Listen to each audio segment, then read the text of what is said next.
So this is my reading, commentary, and reflection on the Platonic dialogue, The Statesman. So I believe this is part 5 in this series.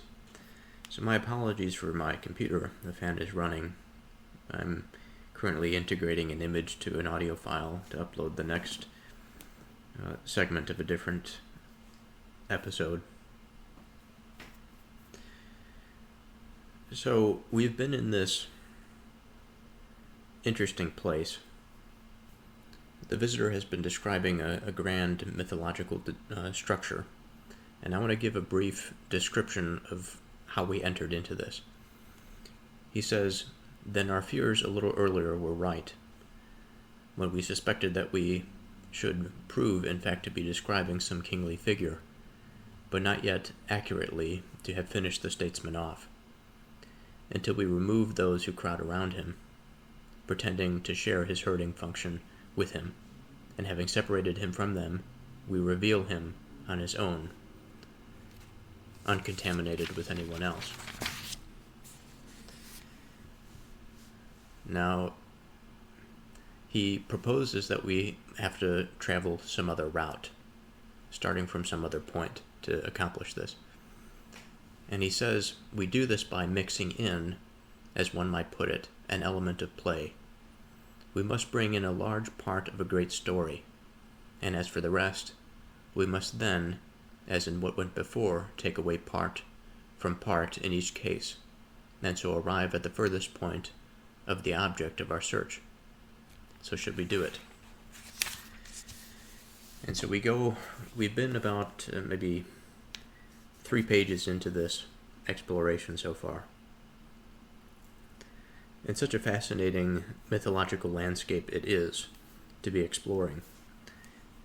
We have these ideas of a point in time in which the chief mover of the cosmos, which I have been formulating in my mind gradually, because it's surely not formulated in any particular detail here, but using the sophist as a guide when we were talking about that which is as a primary principle.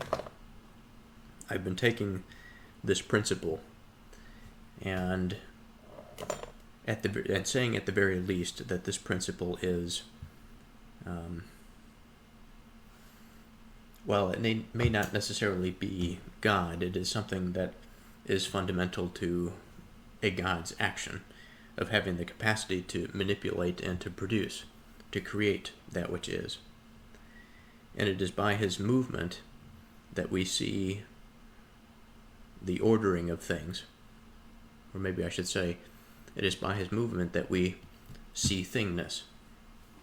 And of course, he being married to the queen, in my sort of chess piece symbolism, the queen is a representation of that which is not. She brings with her her pawns of difference that identify, that describe, outline that which is. So we can have various identities, so that that which is does not collapse in on itself. But in any case, the visitor describes a particular age, 2 ages in fact. One is the age of Kronos, who is Zeus's father. And in the age of Kronos, we have this image where there is abundance. There is a particular class of people that are raised from the earth. They're called the earth-born race of people, in which it is said that they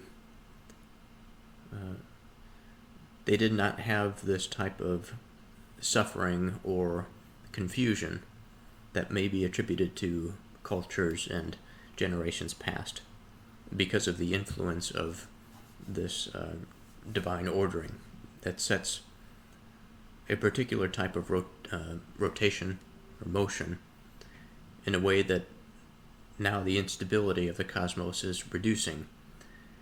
It also means that agency is reducing. Agency is reducing, difference is reducing,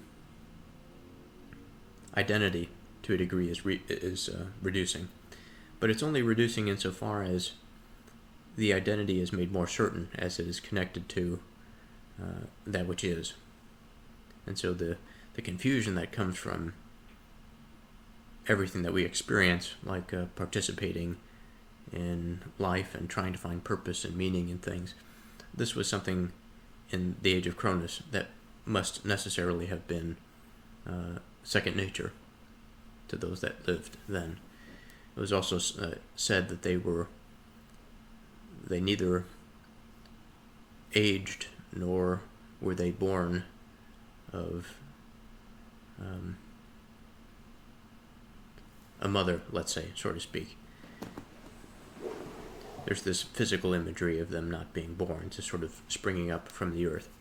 And we've spent some time going into the symbolism of that, so it makes sense.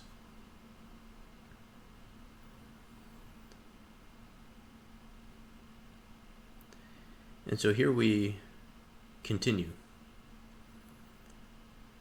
We're roughly at the beginning of our next 2 pages, so we're going to have to do some reading and then return to this point so we can interpret what we have read. And it looks like we're approaching a fairly dense section.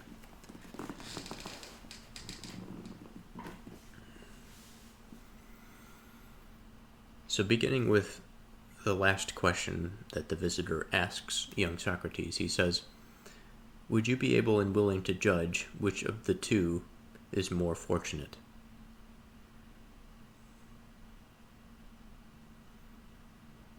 Maybe I should read the sentence before that. He says, "What you are hearing about then, Socrates, is the life of those who lived in the time of Cronus. As for this one, which they say is in the time of Zeus, the present one, you are familiar with it from personal experience."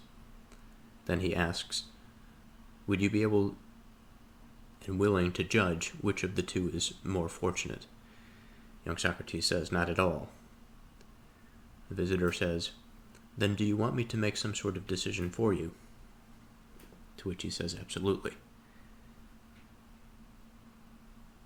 "Well then, if, with so much leisure available to them, and so much opportunity to get together in conversation, not only with human beings, but also with animals, if the nurslings of Cronus used all these advantages to do philosophy, talking both with animals and with each other, and inquiring from all sorts of creatures whether any one of them had some capacity of its own that enabled it to see better in some way than the rest with respect to the gathering of wisdom, the judgment is easy that those who lived then were far, far more fortunate than those who live now.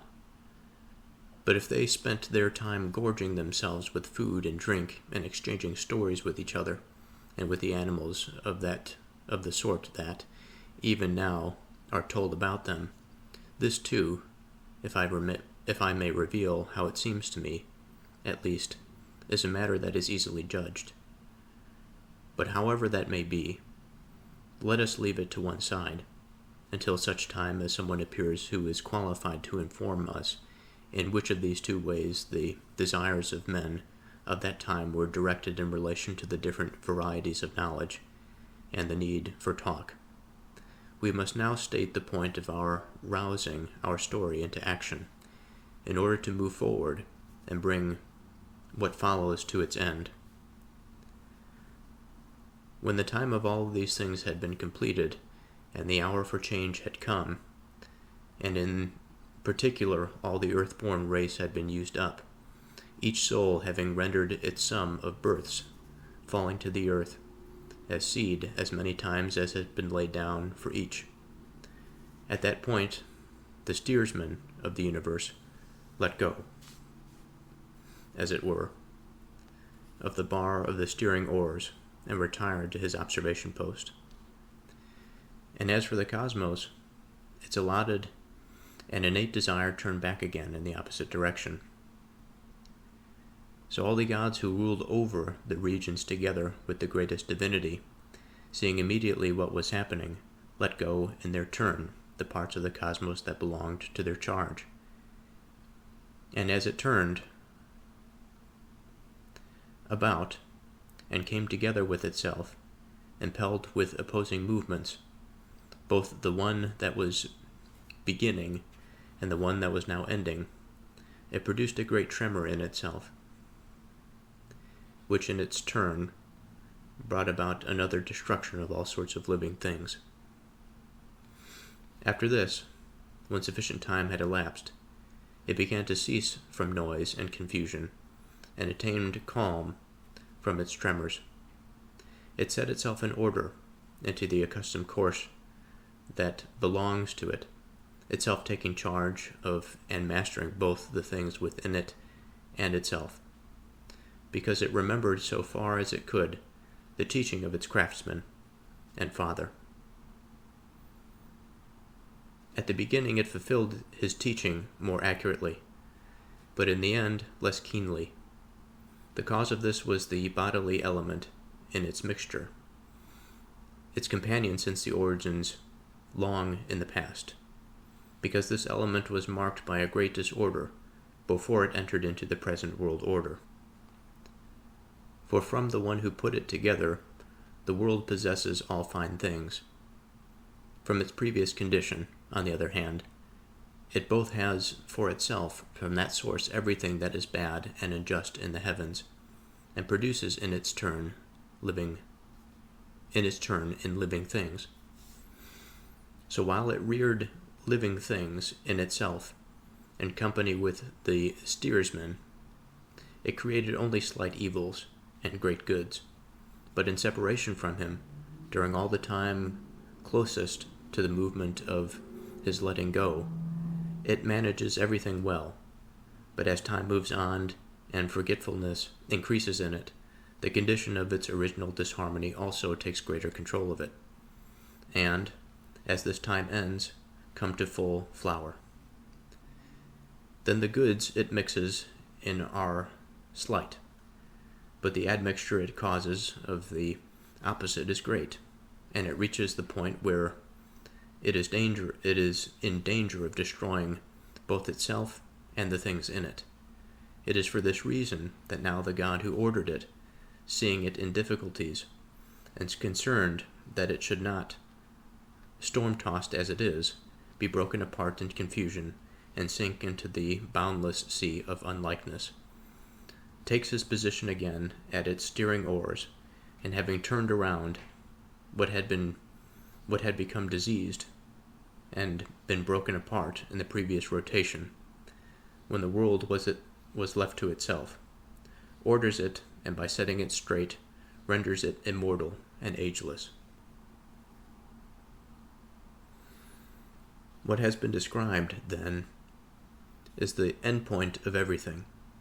As for what is relevant to our showing the nature of the king, it is sufficient if we take up the account from what went before, when the cosmos had been turned back again on the course of that leads to the sort of coming into being which obtains now. The movement of the ages of living creatures once again stopped and produced new effects which were the opposite of what previously occurred. For those living creatures that were close to disappearing through smallness began to increase in size, while those bodies that had been born from the earth, already gray-haired, began to die again and return to the earth, and everything else changed, imitating and following on the condition of the universe. And in particular, there was a change in the mode of conception, birth, and rearing, which necessarily imitated and kept pace with the change to everything. For it was no longer possible for a living creature to grow within the earth under the agency of others, putting it together. But just as the world order had been instructed to be master of its own motion, so too, in the same way, its parts were instructed themselves to perform the functions of begetting, birth, and rearing, so far as possible by themselves, under the agency of a similar impulse. We are now at the point that our account has all along been designed to reach. To go through the changes that have occurred in relation to the other animals and from what causes would involve a description of considerable length. Those that relate to human beings will be shorter to relate and more to the point, since we had been deprived of the God who possessed and pastured us, and since, for their part, the majority of animals, all those who had an aggressive nature, had gone wild, human beings, by themselves weak and defenseless, were preyed on by them, and in those first times were still without resources and without expertise of any sort. Their spontaneous supply of food was no longer available to them, and they did not yet know how to provide for themselves, having had no shortage to force them to do so before. As a result of all of this, they were in great difficulties. This is why the gifts from the gods, of which we have ancient reports, have been given to us, along with the indispensable requirement for teaching and education. Fire from Prometheus, crafts from Hephaestus and his fellow craft worker, seeds and plants from others. Everything that has helped to establish human life has come about from these things. Once care from the gods, as has just been said, ceased to be available to human beings, and they had to live their lives through their own resources and had to take care of themselves, just like the cosmos as a whole, which we imitate and follow for all time, now living and growing in this way, now in the way we did then. As for the matter of our story, let it now be ended, and we shall put it to use in order to see how great our mistake was when we gave our account to the expert in kingship and statesmanship in our preceding argument. So quite the section to go through here. The ending of that is going to involve, I think, a little bit more symbolism so that we don't get lost in exact parallels or the disagreement in thinking of the present age to that of the former. So let's take this line by line. So the visitor mentions that condition in which they had a lot of time to spend thinking about things. Sort of a purer age, when things were ordered, when they did not have to spend as much time on the necessities for survival. They considered their relationship to the animals, and I think the interesting reflection here is of the living creatures, there is this assumption that a capacity to tap into something exists, tapping into something that is shared both among the human being but also the animal, just perhaps on varying degrees. In our contemporary societies, we understand that there are plenty of animals that demonstrate intelligence.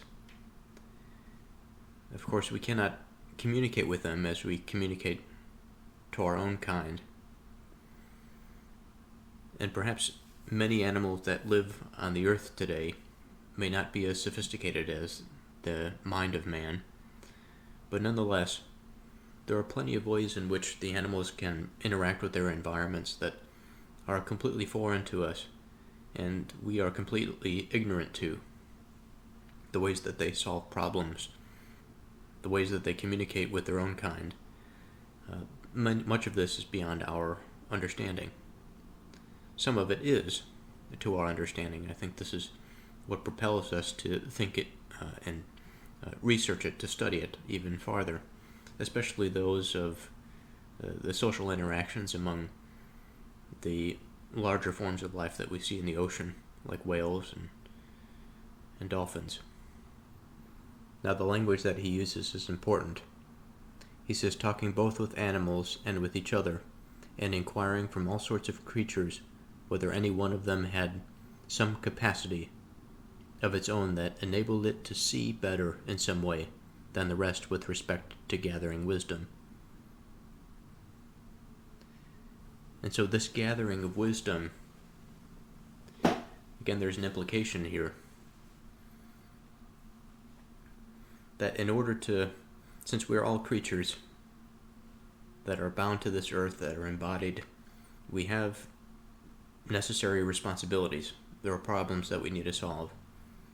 And in solving these problems, we must recognize information that comes to us from the environment. This information, I think, can be seen at a number of different levels.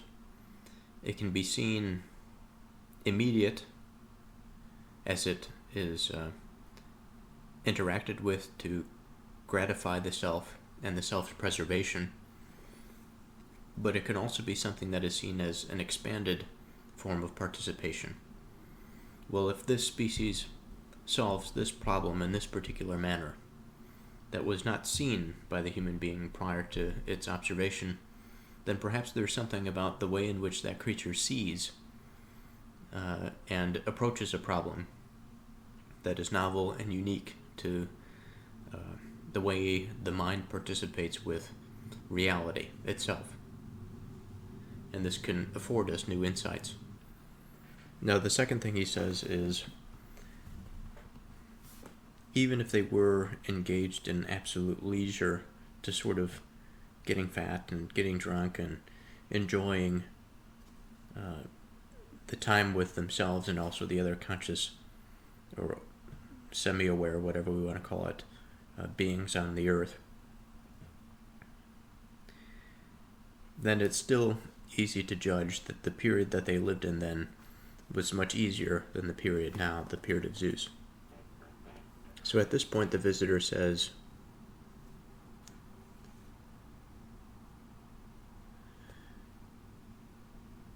when the time of all these things had been completed, and the hour of change had come, and in particular all the earth-born race had been used up, each soul having rendered its sum of births, falling to the earth, as seed, as many times as had been laid down for each.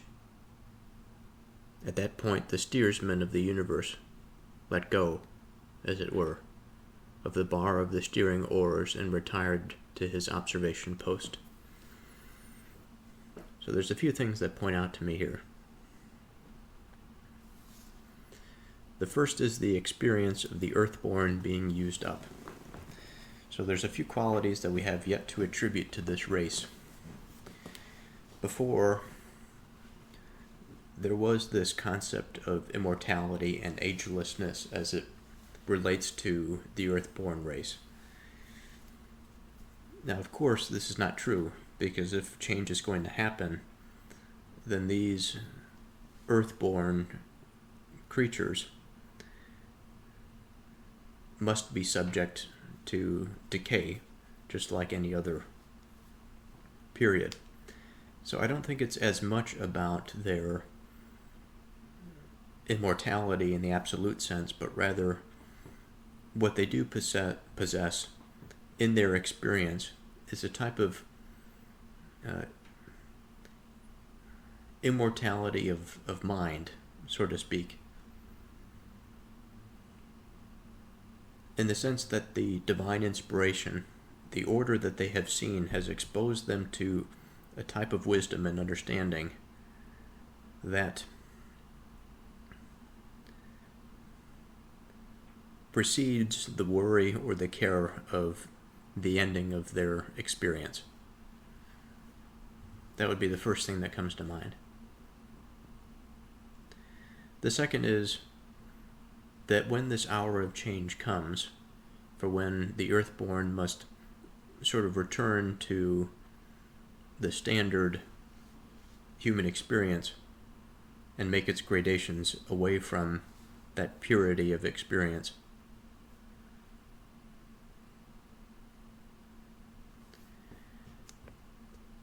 the visitor mentions that at the end,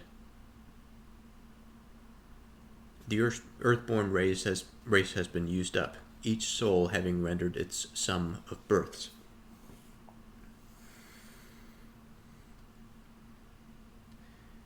So, another interesting characterization, because earlier we spoke of the absence of this sexual reproduction. And here we have in mind a reproduction of soul, a reproduction of mind, perhaps. I'm not really too sure how to conceptualize this. Perhaps this occurred over a period. Again, I don't want to get too material. But if a soul is going to be this conduit to the divine mind, that being the thing that allows the human being to relate to the Father, that being the thing that gives purpose and meaning to life, it is the conduit through which they can see it, they can grasp it, and they can integrate it into their experience.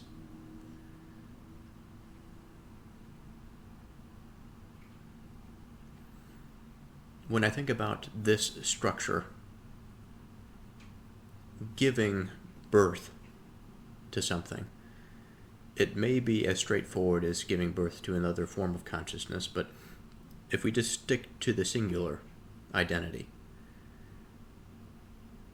what is born, I think, is necessarily different ways of relating to the divine, to the Father, to the order. And this surely would have a strong pull that is remembered, reverberating out through the ages, that many generations will remember. Because there's just not just one thing, there are plenty of things, plenty of ways that they can relate to the Father.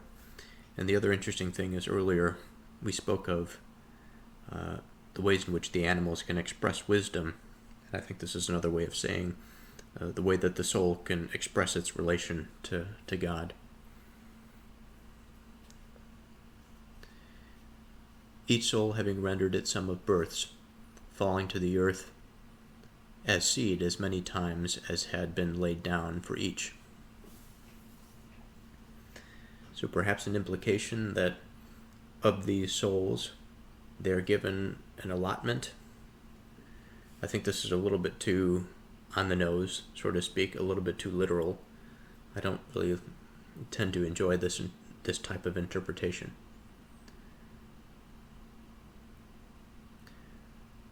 So falling to the earth as seed. So falling to the earth, it is implying a reduction to be encapsulated in body and physical material.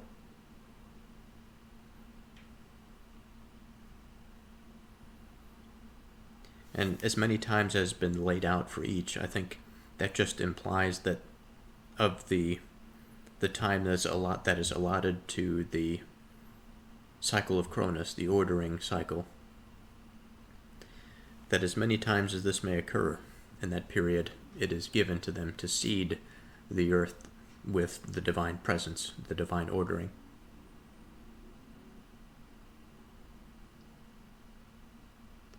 So when this has now been used up, and it's interesting because a seed has been planted, so the seeds are used up in a way, but there's the implication that there's this profound potential because the seeds have been planted to bloom into something new. And at this point, the steersman lets go and returns to his observation post. So we've experienced a cosmic transfer of responsibility.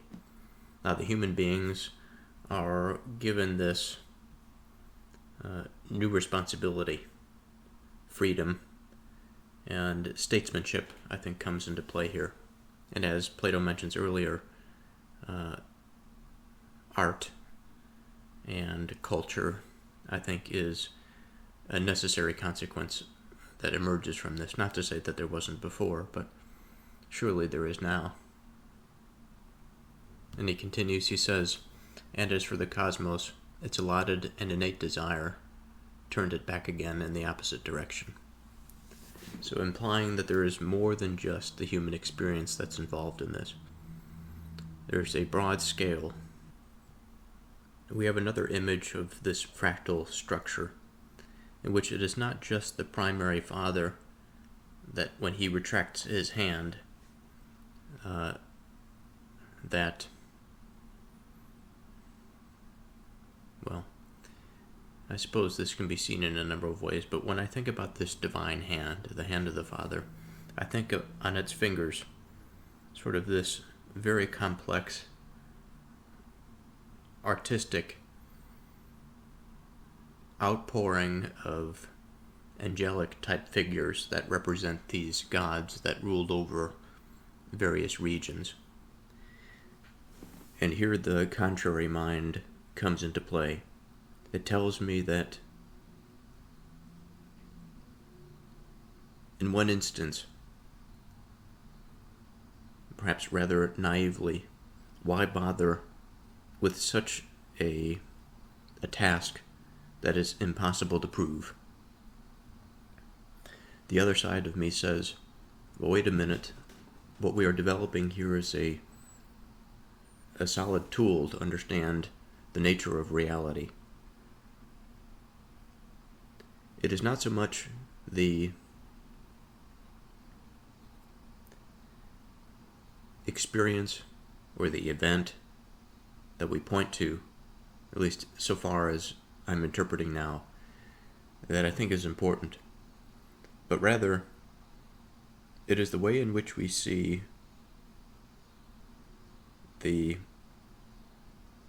on one hand, the causal structure. And what do I mean by that?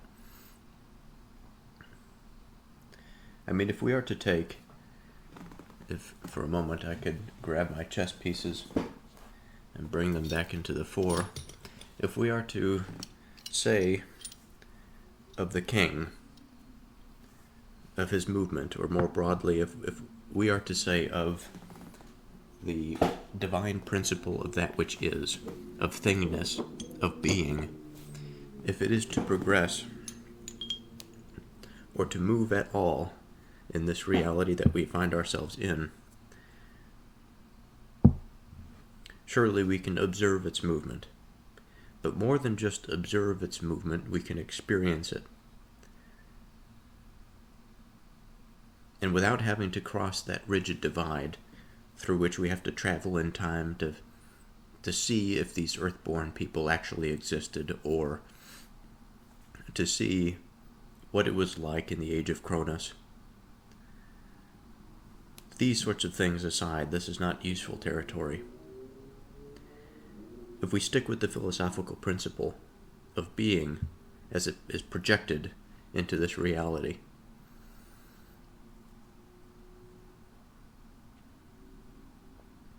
imagining that river of being and the various tributaries that have some governing structure to it, however we may identify it. And here I think is where it becomes quite difficult as an art to be able to judiciously identify those tributaries that are real, let's say, and not intermixed with other things that are strong and principled. So what do I mean by this? On the one hand, I think about natural law, the natural law that governs material reality. And then I think about those spirits that occupy our collective experience, that can move us, that occupy collectives like states or a culture or a religious apparatus, a religious structure. I see both of these as having some governing qualities to them. Of their relationships, at times it can be difficult to determine, but nonetheless, by adhering to a certain set of principles, we are adhering to a certain set of order, or a certain way of ordering. And it is by that way of ordering that gives rise to more, what I might call more complex, but more agentic, in our experience, agentic but conscious and self-aware forms of governance. And this, although it seems to be quite a lonely experience as we know it to be, given the vastness of this universe, it seems that it would be unlikely if we were the only life forms, but putting that aside, and trying not to get too material, I think it's easier at this point to see how this governing structure can find its way to us, and we can perceive it. We may give it human qualities. We may depict it with human form. I think of various Renaissance paintings that depict the angelic or the divine in human form. While this may not necessarily be, in a way, accurate, it's enough to get the mind moving. The visitor says,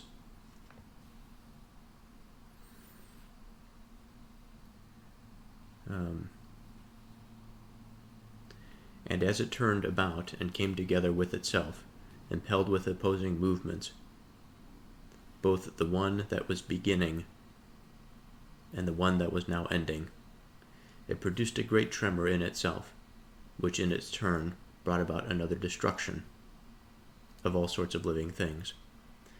So similar now to what the translator was saying on the previous page, is that we have this sort of intermission, a consequence of the withdrawal of order, that there is this profound destabilization, the shift from the divine governance to the sort of self-governance. That shift and revolution is destabilizing, but it is restabilized in the form of that self-governance. He says, after this, when sufficient time had elapsed, it began to cease from noise and confusion and attained calm from its tremors. It set itself in order into the accustomed course that belongs to it, itself taking charge and mastering both the things within itself and itself, because it remembered as far as it could the teaching of its craftsman and father. So despite the fundamental instability, the thing that reorders it was this memory, the memory of the father's organization.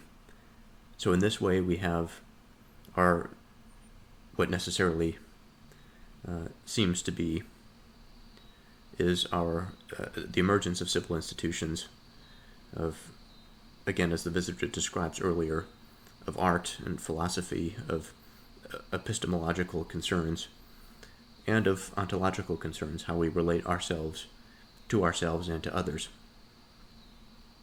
and to things outside of the human race as the cosmological whole, as we relate to that cosmological whole.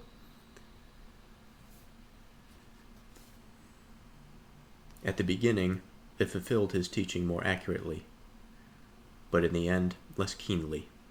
Again, because in the age of Zeus, now what we have is an age that is not bound by this divine order, only bound by the memory of it. So it's imperfect. We sort of find ourselves farther entrenched in the fog that we spoke about earlier with regard to the sophist, that the sophist finds himself a home here because he can easily hide there, but also manipulate the false relations between that which is and that which is not.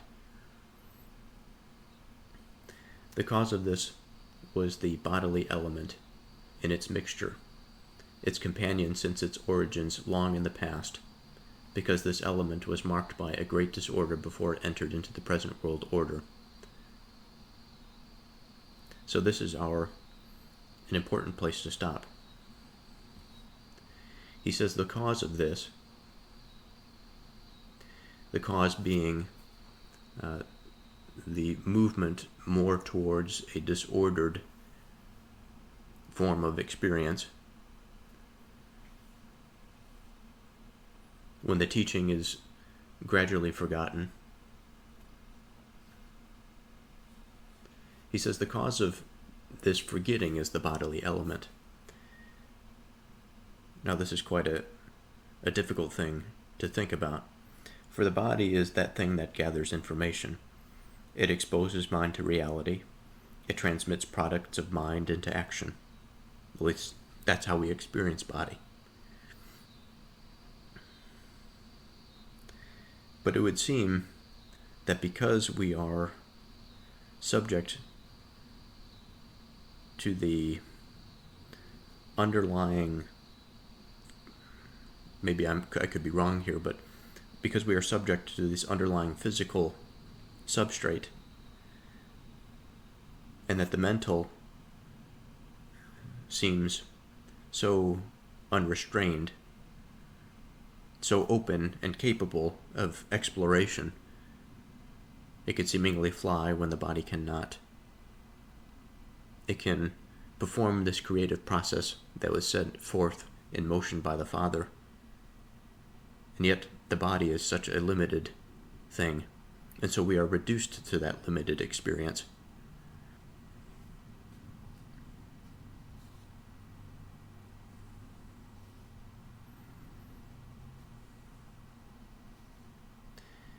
The cause of this was the bodily element in its mixture, its companion since its origin long in the past.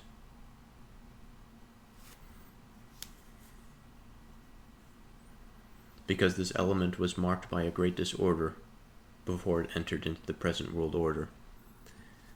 So if we think about body in a little bit more detail, I think about a material substructure, the substrate for which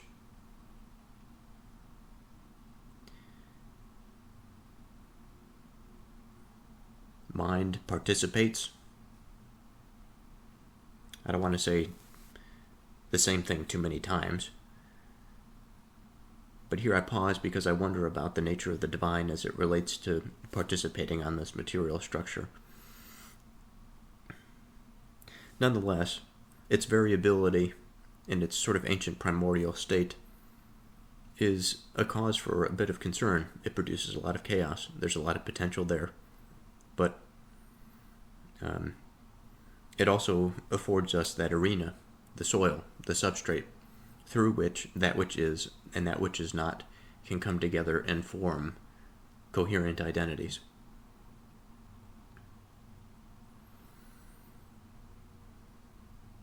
And when we move forward, beginning to think about the statesman, we think about the birth of that art form of politics through which the governor or the herdsman must necessarily bring his flock into a harmony that approximates a divine order.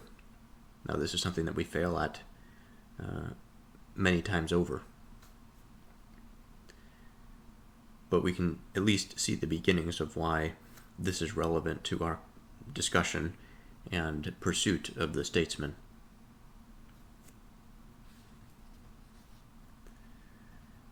Okay, so let's see where we left off. The cause of this was the bodily element in its mixture, its companion since its origin long in the past. Now he says, its companion.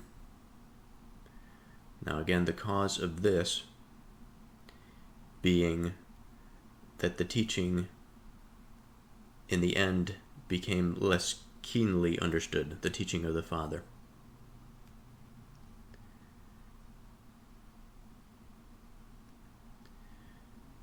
So its companion, it would likely refer to the Father, but also of teaching, of the productive experience. There's a term that I had in mind not too long ago that I'm trying to remember. disorientation of creation.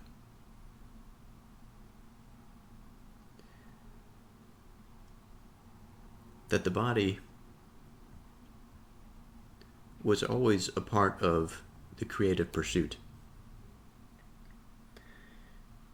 However we choose to boil that down, it's easiest in my mind to think about it in terms of that material substructure. It says,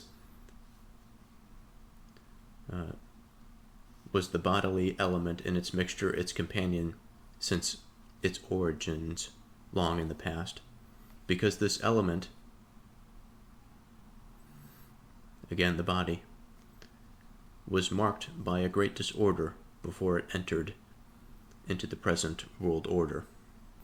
Now we imagine it being disordered because the productive threads that unite all of them were seemingly retracted, and it is impossible again to have identity without relations. Some things are more related to others, of course, than others, but nonetheless, what happens given a retraction is a consolidation. Again, the sort of when the boundaries are mystified, when they become unclear, quickly what happens is a contraction. They become clear again. But this may not rest along the same fault lines as they did formerly. And such a rigid sort of earthquake of the ontology of things causes that sharp contraction felt in the mind of man in his experience.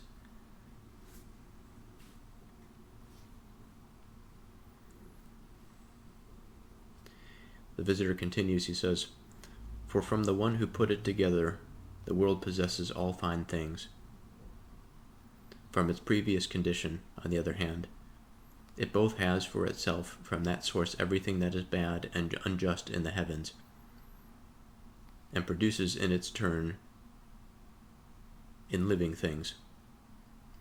So here we think of something similar to the Bible, something similar to Genesis.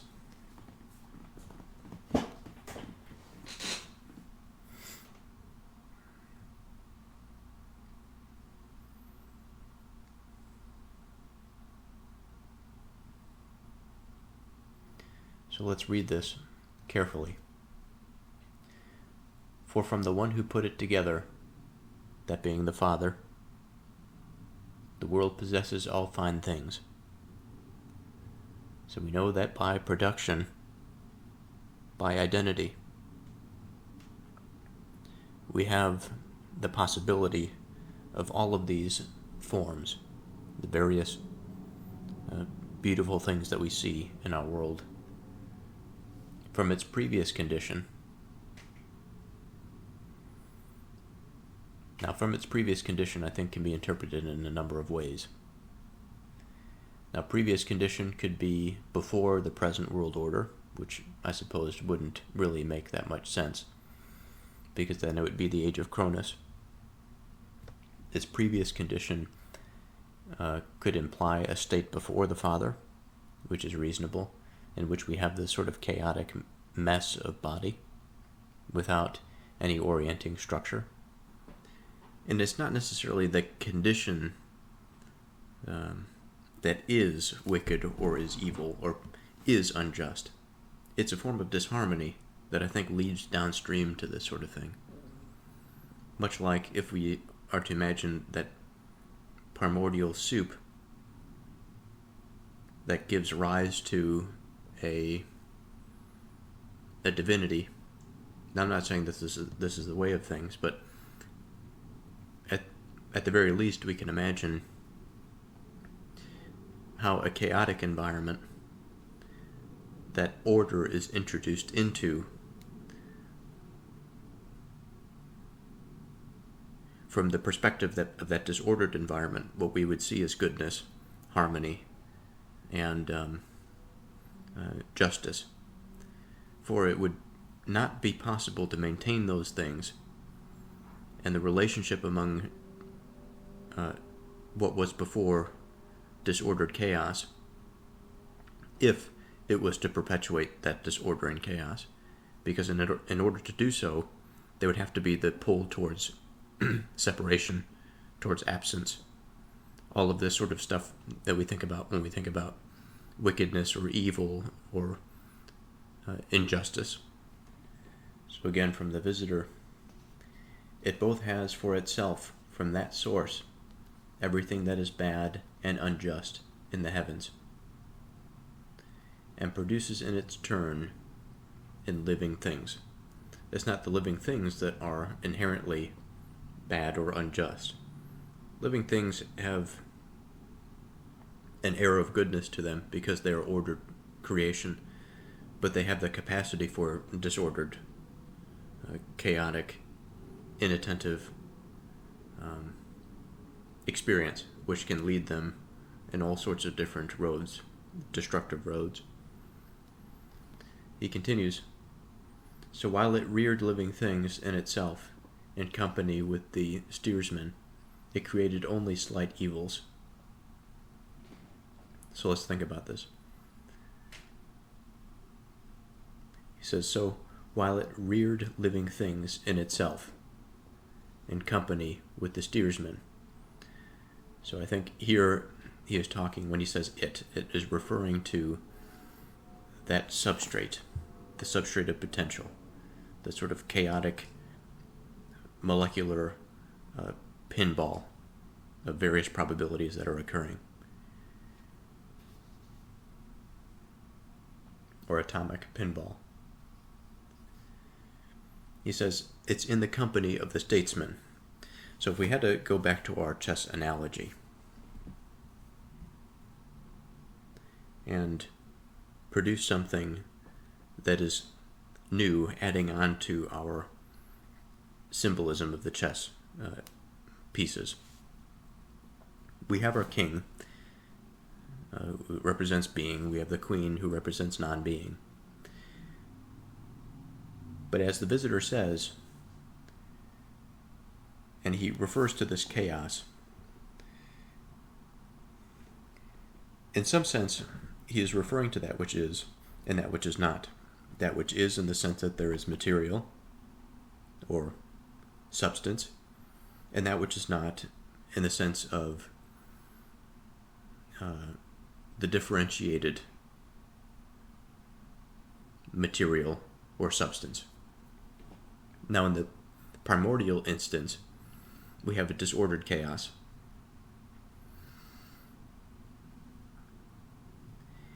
In the case of divine harmony, we have the agreement between that which is and that which is not.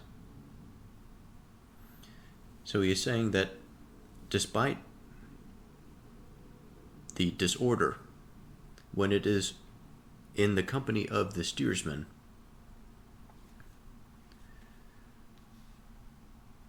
it created only slight evils. Only slight evils, perhaps because the sheer probability of this experience, and again I think about just the basic presence of the Father being enough to come into contact with the disorder as the disorder approaches him and bounces on him. They understand their creative home and they are ordered differently, so it produces a slight order even if he is in remission. Now, the slight evils occur given the domain of his absence, of his absent hand, or his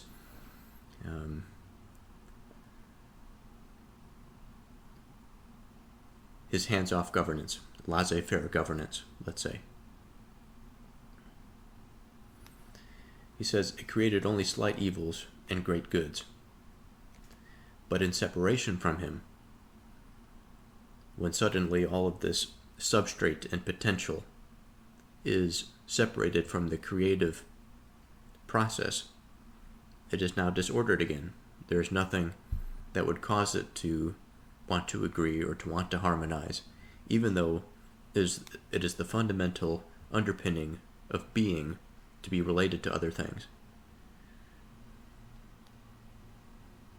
during all the time closest to the moment of his letting go, it manages everything very well, but as time moves on and forgetfulness increases in it, the condition of its original disharmony also takes greater control of it. So again, an image of an ancient primordial atomic soup that pre-exists a divine order. And as this time ends, comes to full flower.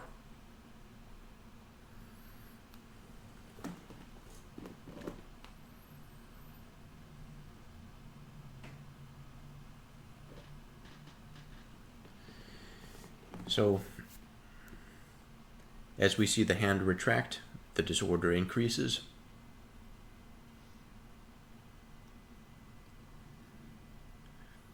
He says the condition of its original disharmony also takes greater control of it. As this time ends of that disorder, we would then return to the consolidation of the seed that has been spread out in the cosmological sense. The disordered seed. I think about any number of trees that release their seed in time. It can be quite a disordered and mixed experience. It can irritate the senses, but it flowers the ground with all of these seeds, very few of which actually grow into this creative machine that is a large, strong tree or a flower. So I'd like to introduce into this symbolic structure of the chess piece the knight as the arbiter of chaos, or of oblique forces, maybe that's a better way to put it, which includes chance, decay, forgetfulness, material confusion. So he continues, then the goods it mixes in are slight, but the admixture it causes of the opposite is great, and it reaches the point where it is in danger of destroying both itself and the things in it. Okay, so let's interpret this. So he says, after the point where it comes to full flower, again, the condition of its original disharmony takes greater control, and as this time ends, comes to full flower. So the time of disharmony is coming to an end. But there's something, perhaps, that maybe I misunderstood about that section. Because he says, then the goods it mixes in are slight, but the admixture it causes of the opposite is great.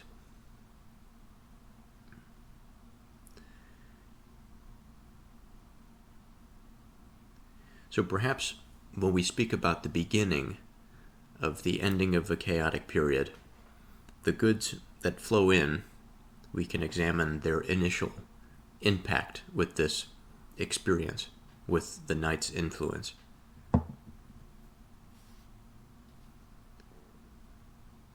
He says, but the admixture it causes of the opposite is great.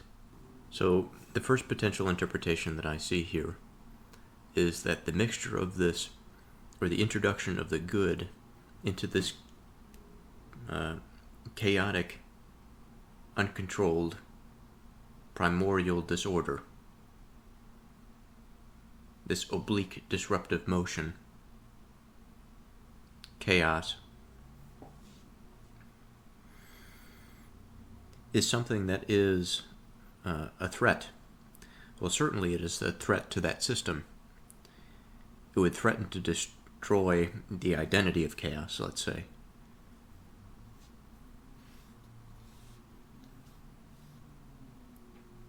And it reaches a point where it is in danger of destroying both itself and the things in it. Okay, so this is a little bit different, perhaps, than destroying the identity of chaos. Destroying the things in it. So why would we say that that's the case, if we are going to follow this interpretation, which I think may be incorrect. It depends on where we go from here, the contextual cues. So what is goodness? I think of goodness, we think of production. We think of a particular type of relatedness among things that leads to production, that does not tend towards absence. Now, we've already established that that which is and that which is not, or being and non-being, can be neutral in and of itself. But goodness implies direction, just as wickedness or evil implies direction, because there's a purpose behind it. So I want to reiterate that the point that we are at, I think, is a bit confused. There is the image of us entering into a place that is exiting that chaotic state, and then there is the state in which, as we've entered into, as time has provided us with forgetfulness, and as time moves on, he says, and forgetfulness increases in it, the condition of its original disharmony also takes greater control of it. And as this time ends, this is the key here that can be quite confusing. As the time of the disharmony ends, or as the time of Cronus's hand, or the hand of the Father ends, comes to full flower.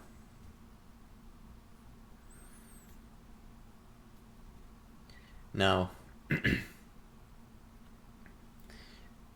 in an alternate interpretation, when we say, then the goods it mixes in our slight, but the admixture it causes of the opposite is great, and it reaches a point where it is in danger of destroying both itself and the things in it. So if we imagine that the admixture of chaos is drowning out the goodness of things, the stability of things, we can see an environment that is so chaotic that being itself is having a difficult time surviving it. He continues, he says, "It is for this reason that now the God who ordered it, seeing it in difficulties, and concerned that it should not,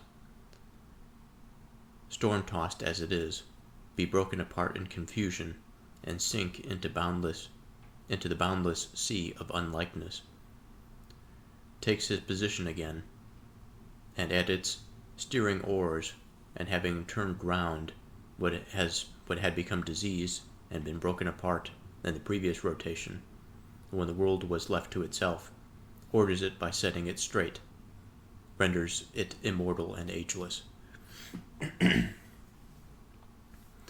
So, I think our interpretation was correct.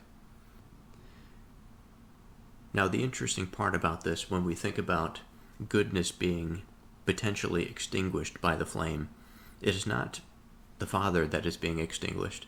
It's his previous order that's under threat of being distinguished. Or rather, extinguished. It is now that he must distinguish a new order in order to put the chaos at bay. And so one of the most beautiful points, I think, that we have read thus far is within this section.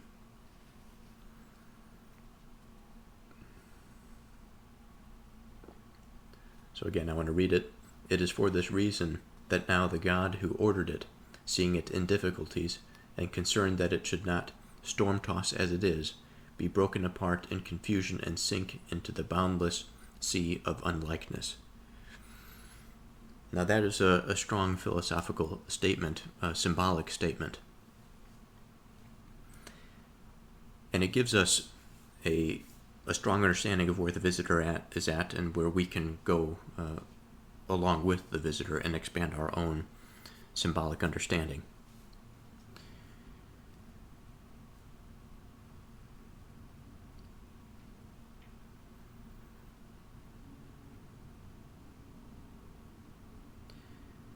So I'll read that again. Concerned that it should not, storm-tossed as it is, be broken apart in confusion and sink into the boundless sea of unlikeness. So the boundless sea of unlikeness, what a strong image. So first we have the idea of something that is boundless, something for which that which usually surrounds something. It could be anything. It could be a human being. It could be a simple object. It could be a rock. It could be a chess piece, whatever it is. All of these things have boundaries. The boundaries are the things that, in some sense, protect the identity of the thing. It also gives a point of articulation to other things. When we imagine a place that is boundless, it's not just a place. Of course, we could say it's a place, but it's a boundless sea. So a sea is something, a body that is filled with water. Water is something that is continuously flowing. It is not easily condensed into something that is identifiable. It seems continuous. It's chaotic. It takes, certainly in our experience, the human experience, it takes the human body on an uncontrolled journey, that the human body must submit to that disordered experience, as uncomfortable as that is. But at the core of it, we have unlikeness. And it is unlike something that is important. It's unlike goodness, and I think unlike the Father, unlike the productive Spirit. Because while it maintains a degree of order in the sense that that which is still maintained in it, the substrate that can produce something is still there. Goodness and order that maintains this cosmological experience for sophisticated forms of agents is not possible if it is destroyed.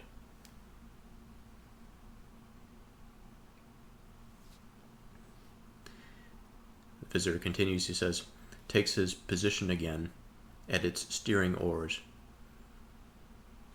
and having turned round what had been diseased and been broken apart in the previous rotation, when the world was left to itself, orders it, and by setting it straight, renders it immortal and ageless. So immortal and ageless. When I think about ageless, I think of timeless, where time as a dimension no longer seems to be relevant. Now, relevance in the case of profound chaos, I think, is a contradiction. It doesn't really make any sense. So I have to wonder about the role of time here. Immortal is another one of those things. It implies the temporal shifting to a new phase of permanence. You know, the interesting thing about time in our experience is that any material thing will be eroded in time. It is subject to those forces. And it's such a difficult thing in my mind to wrestle with agelessness or immortality. Partly, I think, because my mind is inundated by these superficial notions, contemporary notions of what these terms mean and are.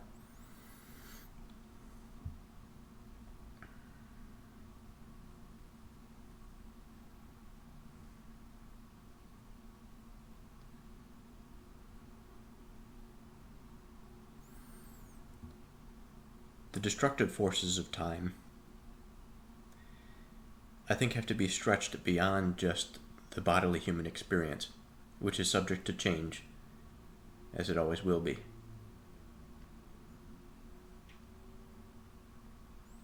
When we think about where we've just been, that dangerous battlefield in which the king and the queen develop this sort of unstable relationship with one another. They are confused. They no longer know each other.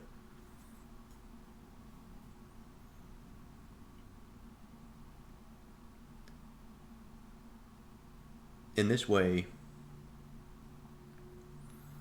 if we think about time, and I suppose we can use another chess piece to symbolize time. I'm looking for the rook. So if we put the rook somewhere, let's say behind the knight, I have them strategically set up here. I won't necessarily describe it. But now we have the rook that is a part of this equation. And the rook in this situation represents time. And as the visitor made mention, as time progresses, what we see in this environment is a gradual change in the relationship between the king and the queen, such that their relationship becomes disordered. It's less harmonized. That which is becomes more and more difficult to be differentiated as things become this sort of sea of unlikeness. Many things are different.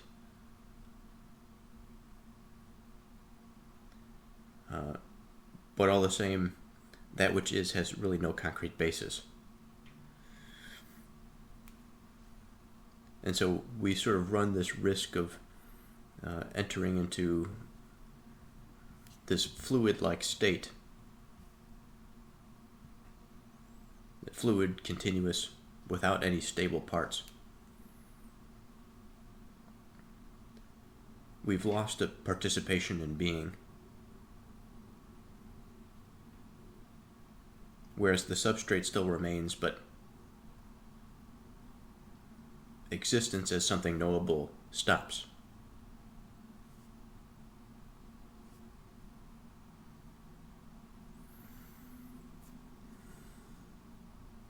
And all of this, we imagine that in the background of this is time.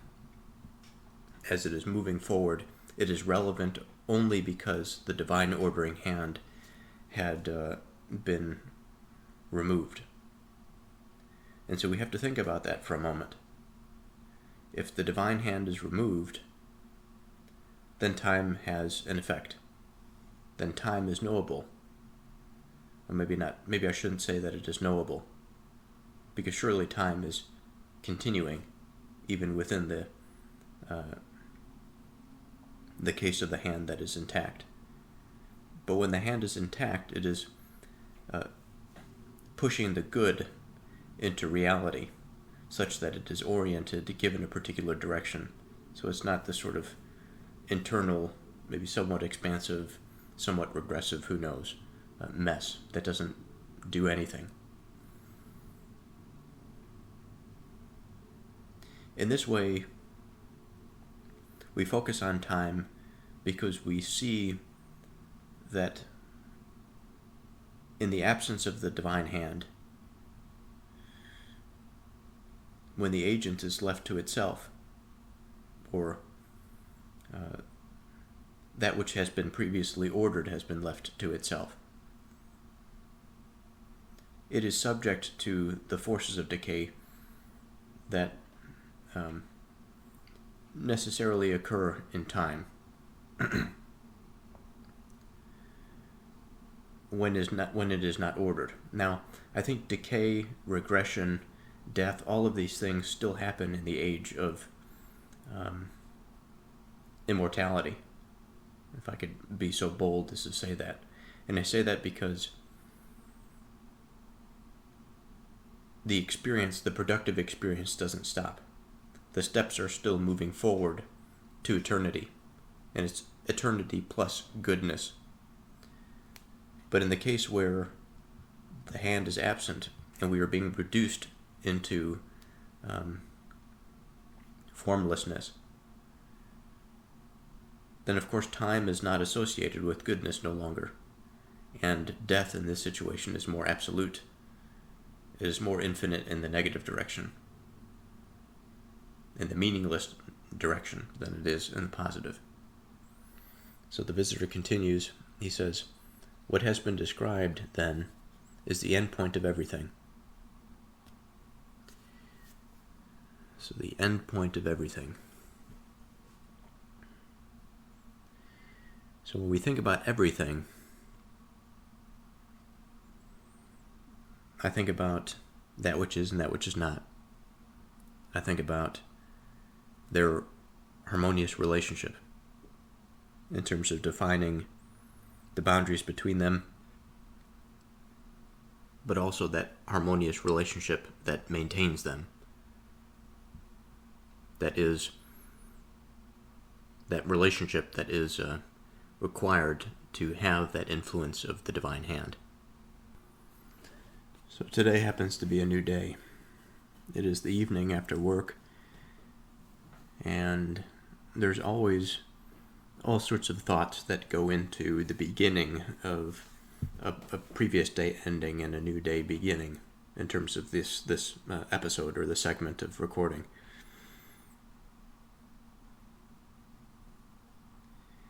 I was thinking earlier today that I think I've been missing a little bit of that practical explanation, or practical integration, maybe is a better word. What do I mean by that? I mean that philosophy can get away from us if we are stuck in the headspace, in the sphere of that wandering. And I think sometimes that wandering can get us so far afield that we don't necessarily understand how the time that we thought was productive was spent on something that, again, we believed was productive and we believed was getting us to a point to understand more, but in reality, all it did was to allow the mind to daydream and to leave us out, escaped from our daily and natural responsibilities. This is not something that I wish for this experience. So, like with many things, philosophical and religious, we can think about it fractally. And so I sort of want to enter into this with the spirit of that. From what I remember of the other day, we were talking about the end point of everything. He says, "What has been described, then, is the end point of everything." So we find ourselves here now at this end point of everything.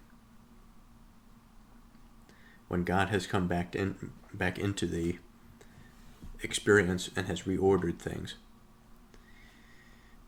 Now I'm going to follow a microcosm. It's going to be quite micro, but it's a fundamental point in my experience.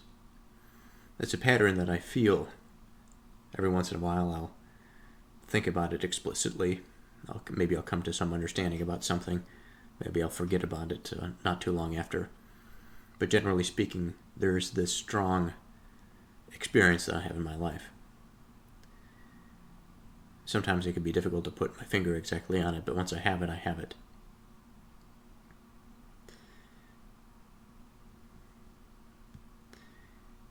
Ordering in life is quite important.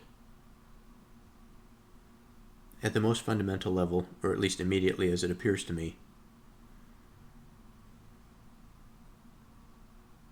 the mind requires a certain type or a certain way of ordering for it to focus on anything. And when we think about adulthood, we think about our, again, natural responsibilities of paying our bills, going to work, handling professional obligations responsibly. There's a lot of orientation and a lot of ordering that has to take place in mind. And a lot of this has to be willful. We have to keep ourselves to account in order to justly execute our purposes. Now, as far as my experience is concerned, there are a few different markers by which my mind tends to pay attention to how these patterns unfold. One is within my working life, one is in my private life, one is this podcast, and another is workout life, exercise life, gym life, I guess I can call it. And all of these things are sort of put into these baskets of practices.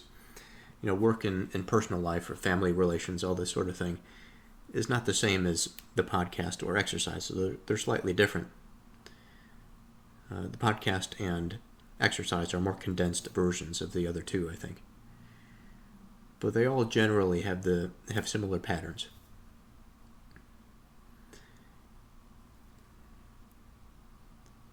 As far as my mind is concerned, if I am not focused,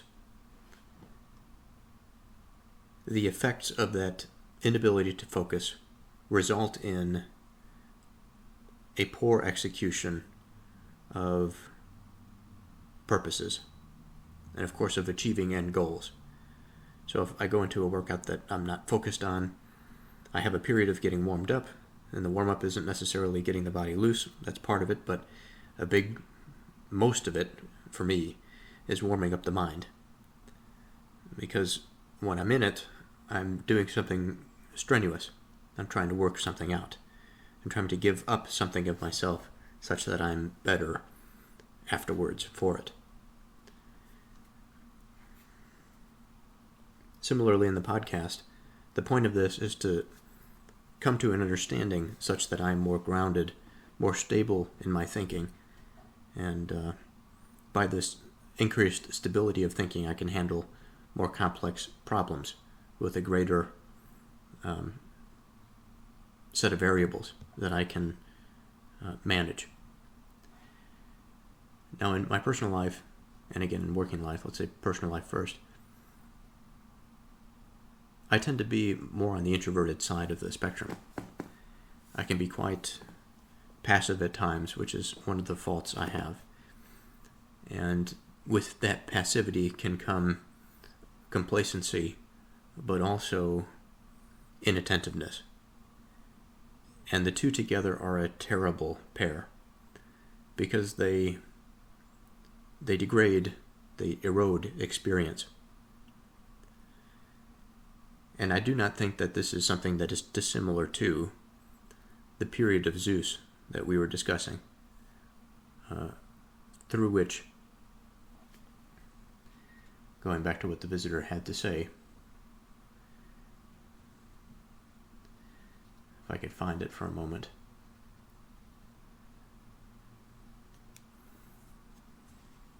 When he has let go, for a time, the mind may manage. Let's think about the period at which there is this sort of hand-like figure grasping onto attention. In this condition, in this image or scenario, we have the mind is working actively. It is thinking about things that are in the moment, that are relevant to us in the moment. It is engaging in conversation. It is, regardless of its desire, it's making the decision to do good things, to order things in such a way that identity is certain. I think there are all sorts of effects of this sort of thing. One of them in my mind is the progress of relation between individuals. So when I think about my personal life, if I think, let's say, the age of Cronus in the personal domain, and that perhaps split second, that hour, that minute, that day, that time together that I have with a friend or whatever, if it is ordered, it is concerned with improving the relation. It is concerned with the productive spirit of generating something that was not there before, a new experience, about expanding the relationship, that which is of the relationship. In the opposite way, taking away from it would involve destruction and breaking things down.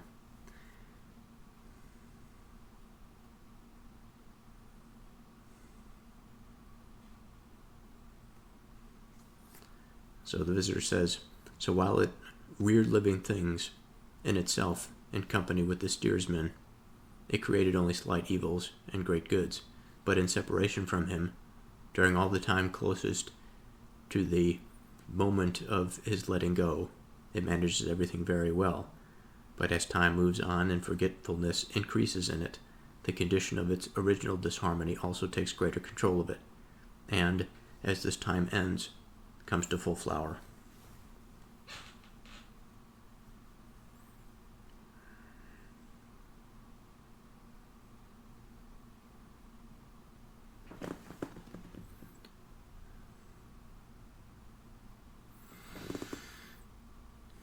So it matches perfectly with the experience of personal relation. Now there's more to be said here. I want to speak a little bit about the effects of the passivity, about that, the letting go and letting the mind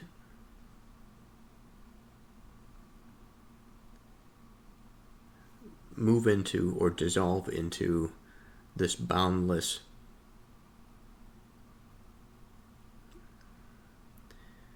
in the negative sense, this sort of boundless experience. Boundless in the sense that the identity is so passive that it is not ordering attention and thoughts, and by that it is not participating in experience. While although on one hand we might think that the broadening of experience would be a good thing. If it's boundless, then it's a strong, vast thing of experience. But no, in this particular instance, it is saying that that which is so unstable, and it's so that its relationship, the king's relationship to the queen, is so dysfunctional that they cannot maintain proper borders, and that which is now much reduced by it.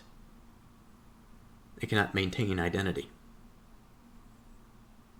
So for what it is now a lowly creature, a lowly thing. However, when the hand comes back in and orders, it begins to pay attention. It starts to put things into contextual relevance. It engages. Then we have the train gets on track. The car begins to move. We are now being productive. So that brings us then, as the hand enters back in and the attention is here,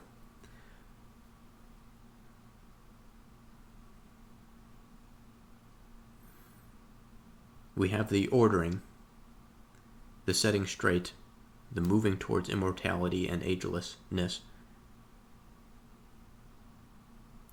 What has been described as the end point of everything.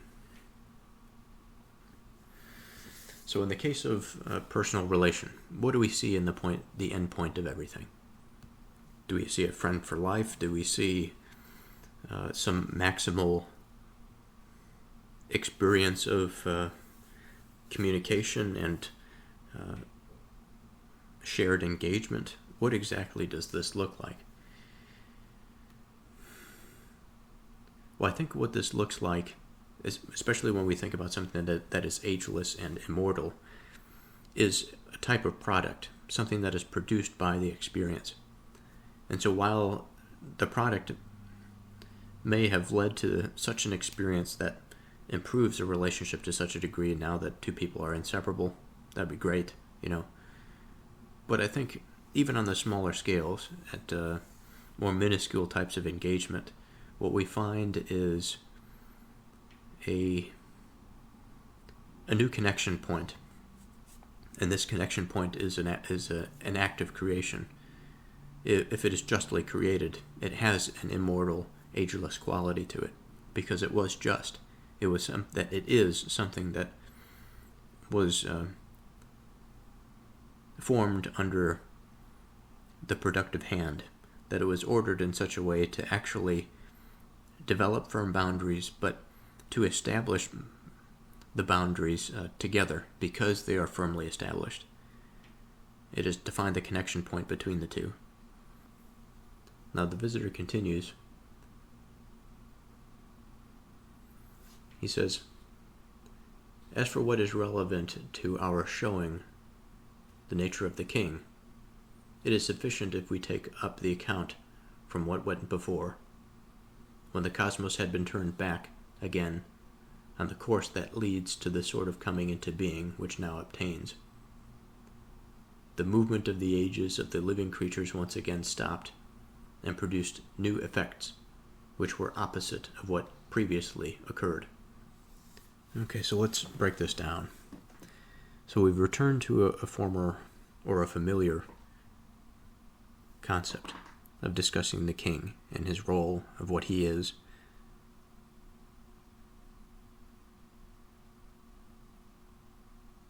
It's satisfying to me to think about the pattern of these dialogues sometimes, because we go into such a large cosmological thought, and then we bring it back down into something that, much like I tried to do there with the personal experience, we bring it back down to something that is familiar. To us, the king is familiar. Perhaps not as much these days, but there are still monarchies out there in the world. But at least we can understand his role as one of the executives of the civil authority. So the visitor says, when the cosmos had returned back again on the course that leads to the sort of coming into being which obtains now. Now earlier, they established that they were in the age of Zeus. And so I have to wonder about this coming into being. Because on one hand, we're moving away from divine order, but we're moving into coming into being in terms of more of the self-reliance, the self-governing, individual agency, all of this sort of thing.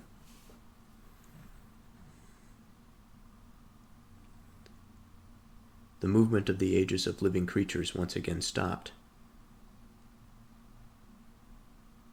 and produced new effects, which were the opposite of what previously occurred.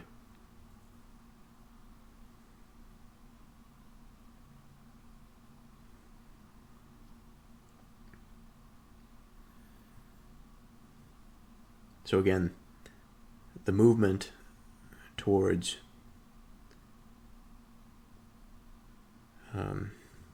individuality, identity,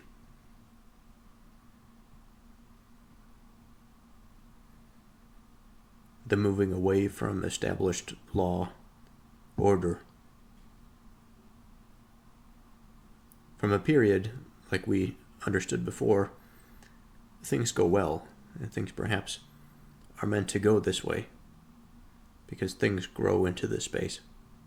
But eventually there's this falling into that sea of unlikeness.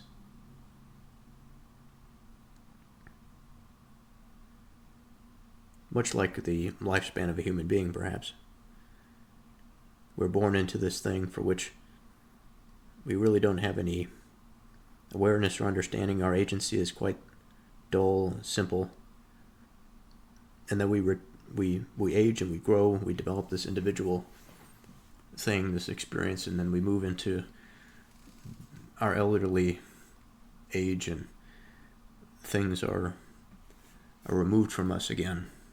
We find ourselves in this place of unbecoming, disorder, the breaking down.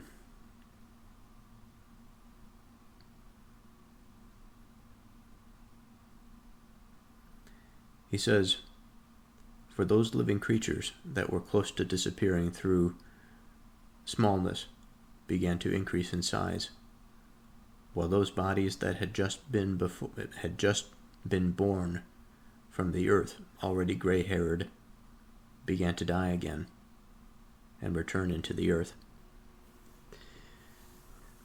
So when he says, for those living creatures that were close to disappearing through smallness began to increase in size, what we have here is a picture of identity.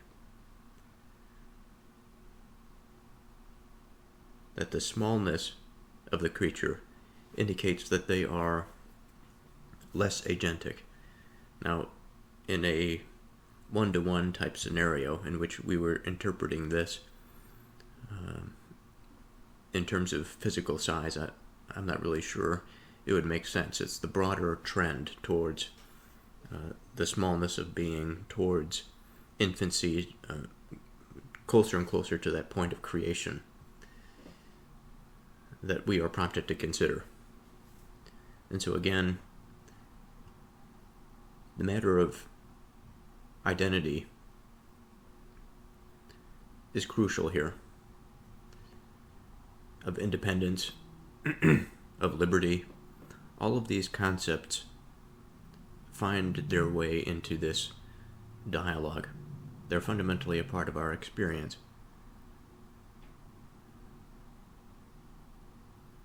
And the frustrating part is, like many other things in life, there is this balance, a teetering balance between that successful, I don't want to say desired, but successful state of non-pathological existence or being, and the former, this sort of the perpetual state of disharmony, pain, and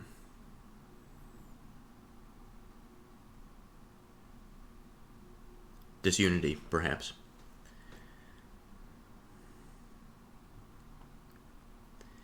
And I think about a lot of different situations here. I think about our experience culturally as we've inherited customs, institutions, how we've modified them from previous states, how the age that we're in now is going to undergo another shift through which the spirits will appear to us a bit differently depending on the context, and how we work our way through new changes.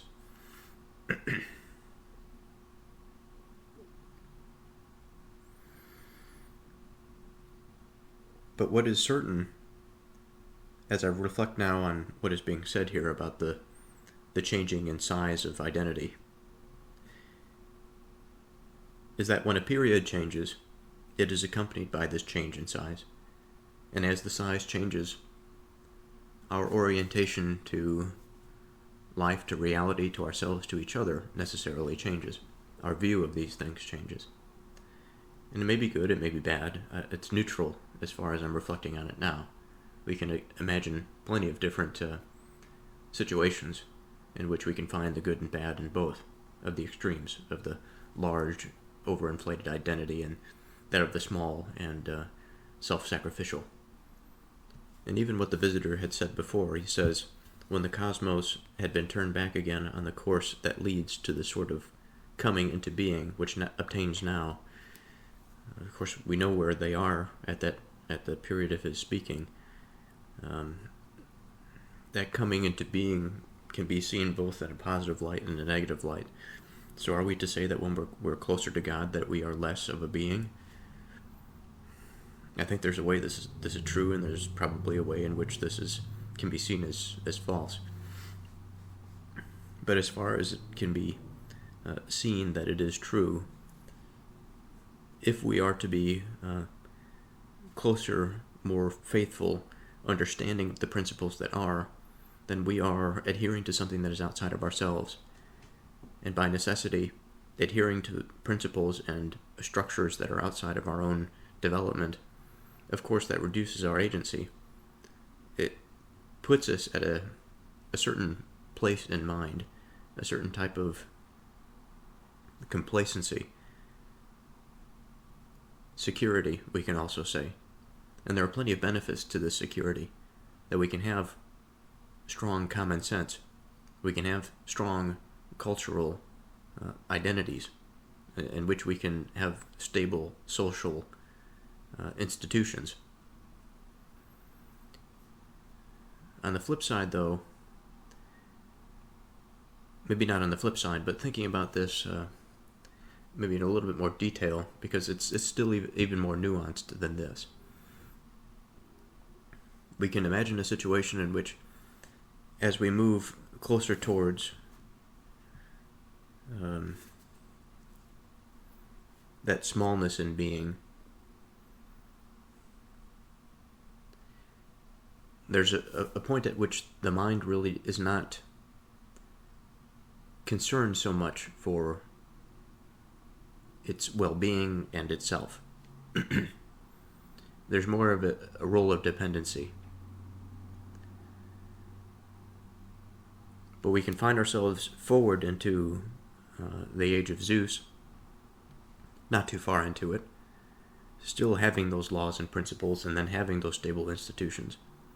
And then we can find ourselves way into the age of Zeus, in which, sort of where we're at now in the United States, maybe not completely, we still have stable institutions.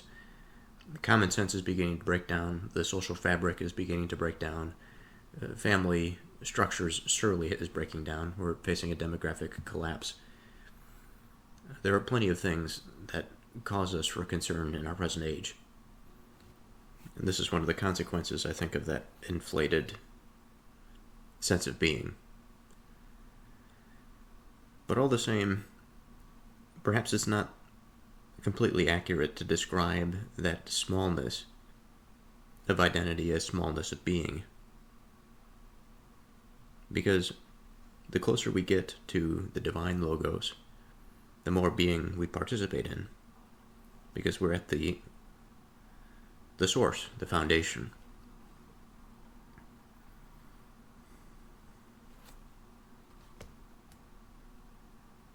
He says, while those bodies that had been just born from the earth, already gray-haired, began to die again and return into the earth. So what does he mean here? So remembering, I wonder about this avenue. He says, while those bodies, he doesn't say those people, he doesn't say those souls, he says those bodies. The body again being a medium, something that transmits information, something that allows us to do actionable things in the world. It provides us with the playable nature of our existence.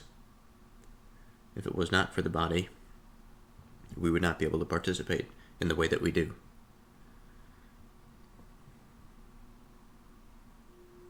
While those bodies that had just been born from the earth.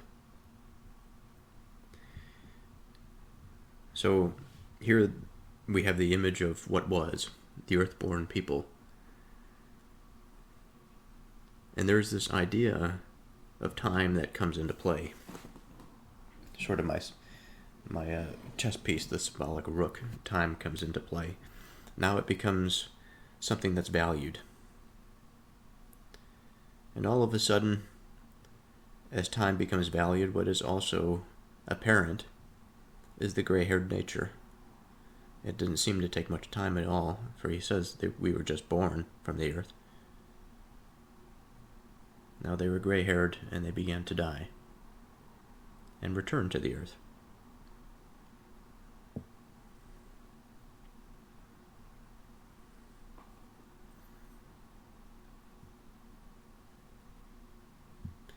It's interesting we have the two analogies,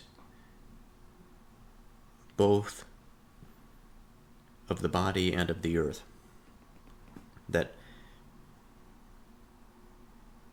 he speaks of the bodies that were just born of the earth, and then the bodies that die and move into the earth. And the interesting relationship between these two experiences. The beginning of a cycle and the ending of a cycle.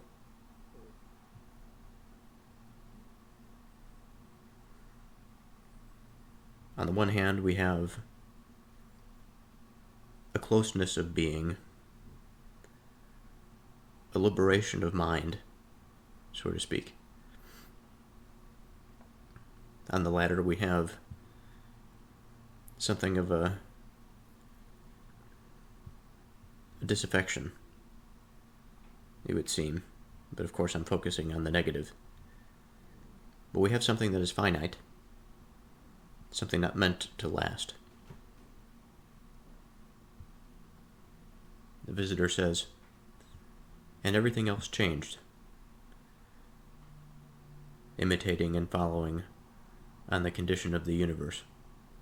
And in particular, there was a change to the mode of the conception, birth, and rearing, which necessarily imitated and kept pace with the change to everything.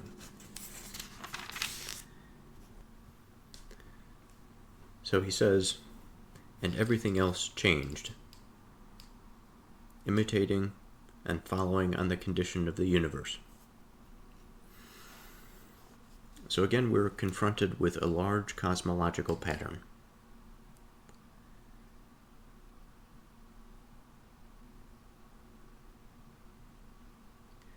If I try to think about this as productively as I can,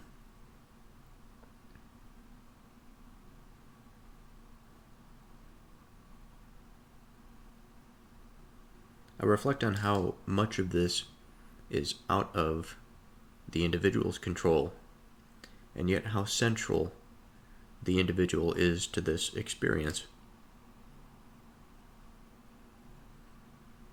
And when I say that, I mean we speak of that closeness in being to the Creator, and of the moving away into a greater degree of independence.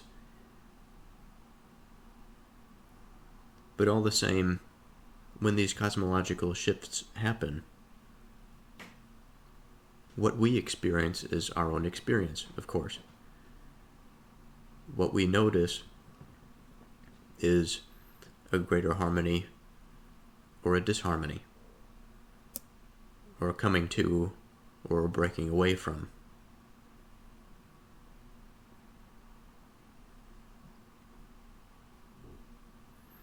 And with all the goods and the bads that come with each of these particulars, what I find myself constantly focusing on is what to make of it. Not what to make of it in the sense, is it true or not, but in the sense that of a problem that we have to wrestle with. What do we do about broad cosmological changes outside of our control? Surely, what occurs, even in the fractal sense, on the smaller scale, in the microcosm that is more manageable by my mind,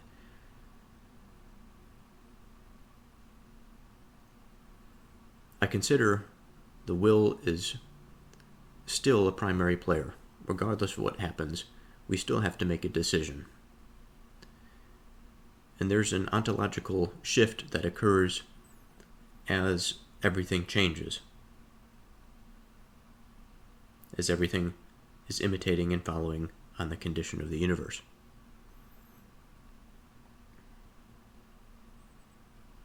So that harmony, that synchronization, is dependent upon our choice.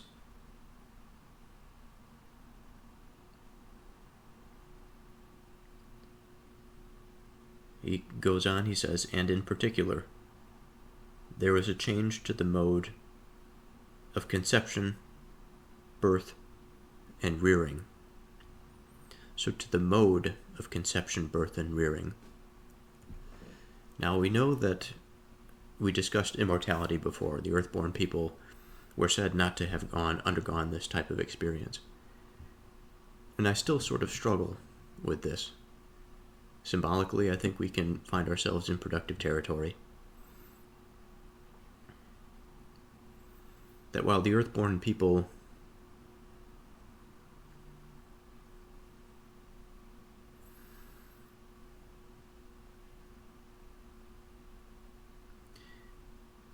I have to imagine that beginning and endings was not something that was foreign to them, for we know the earth-born people came to an end, and we know that they came to a beginning. So I think it would be inaccurate to speak of them not at least participating in birth, and in rearing, and in conception, because they were conceived, They were reared. They were guided. They were born. And so I have to then wonder, in what way, then, do we consider the change from the age of Cronus to the age of Zeus? Perhaps it lies within that mode of purity. But mode is seemingly the central question. So if I do a quick definition about what this is, the definition of mode, it can refer to several concepts. The most frequent value in a data set, a specific method or way, or condition of operation. It would seem like the method or the way is our philosophical parallel here. The way is something that is often used in symbolic and religious language.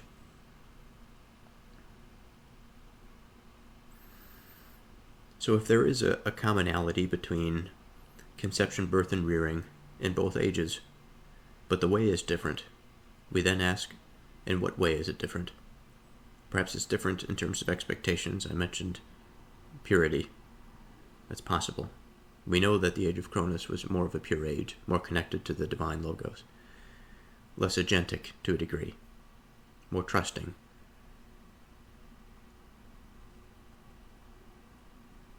More harmonious, more natural. And so perhaps the cycle of coming into being was a cycle that was more natural, whereas in the age of Zeus, coming into being is arduous, painful at times, requires a type of sacrifice that is unknown to those in the age of Cronus. So we can say that the same cycle exists, but the quality of experience differs radically. He says, which necessarily imitated and kept pace with the change to everything. So I think this further reinforces what we were saying, that as the things changed, the constancy of this birth and, as he says, rearing, the mode and the manner had now shifted. He says, for it was no longer possible for a living creature to grow within the earth under the agency of others, putting it together. But just as the world order had been instructed to be master of its own motion, so too in the same way its parts were instructed themselves to perform the functions of beginning, birth, and rearing so far as possible by themselves, under the agency of a similar impulse. So beginning with the first, when he says, for it was no longer possible for a living creature to grow within the earth under the agency of others, putting it together. So it seems that the axis of this pivots around the word agency. It would be quite easy just to leave it at a superficial layer and say that it was no longer possible for a living creature to grow within the earth. But this is only a small part of this. The agency of others is really where I think the key meaning rests. So when we think about agency, the core meanings of this word means a capacity to act or exert power, action itself, representation, or acting on behalf of another. In philosophical language, we have the agent that participates in being, the human ability to act within the web of relations. We have mediation. An agent is both itself and a channel for something larger, divine order, law, or state, depending on which era, which age we find ourselves in. And responsibility, that willful choice the possibility for corruption, falsehood, sophistry. So forgive me, but today is a new day, and a new day brings new thoughts.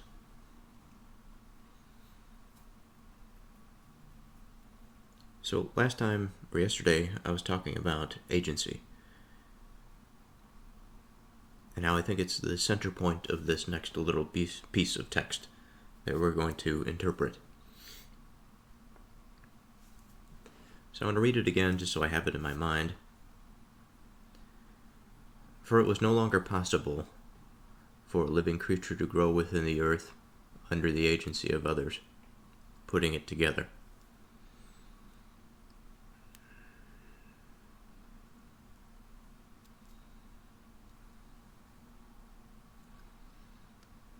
So initially, when I came back to this before I started recording, I was thinking about the way an ancient person must have conceptualized their experience, and perhaps an ancient intellectual, and understanding that intellectuals, people in general, vary on their outlook of things, on their belief structures, just as much as today as I'm sure they did then. And so we take a broad view, but select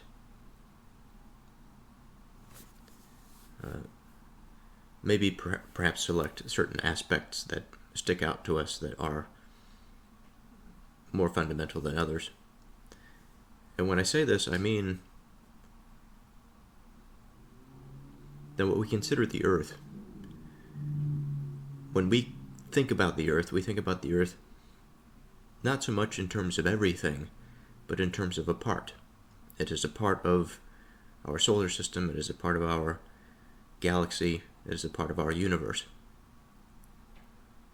And because of this relationship, it's more about the conceptualization of the part rather than of the whole.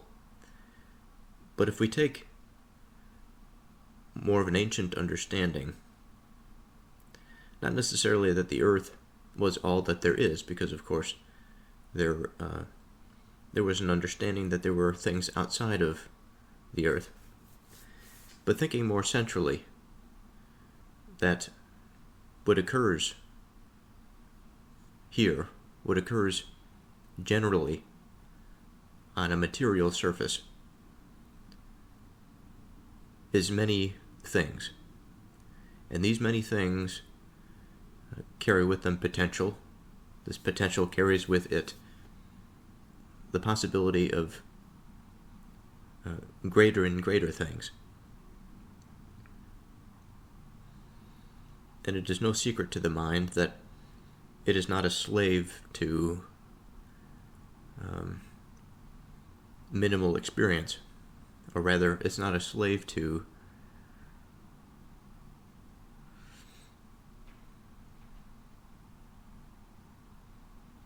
a particular way of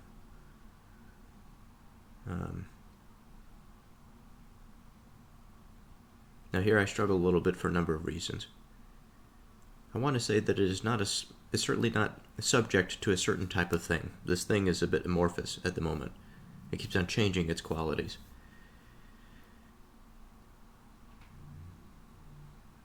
And part of the reason that it keeps on changing its qualities is because I'm considering agency. I'm considering the idea or the thought of the human being participating or growing under the agency of something else, as opposed to at least believing that it is the central agent. But moving back again,